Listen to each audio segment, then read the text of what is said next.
तर इथे इथे महादेवाची मूर्ती आहे, सॉरी महादेवाची पिंड आहे इथे.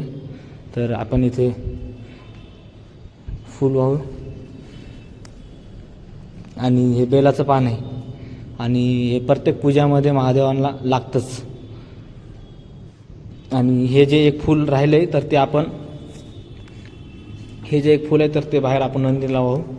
तर हे पाहू शकता किती भारी पिंड आहे महादेवांची. तर सध्या तर तारा याला काय माहिती कशाबद्दल आहे.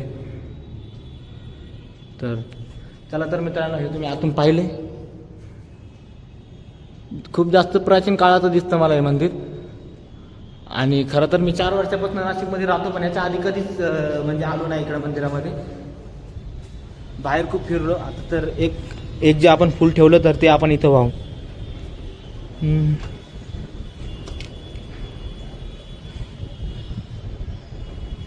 आशीर्वाद घेऊ जेणेकरून. अरे यार आपलं फुल तर पडलं यार खाली, तर काही विषय नाही. तर नंदीला एकच म्हणणं आहे की तुमच्यासारखी स्पीड द्या आपल्या ब्लॉग चॅनलला, जेणेकरून पळल तसंच.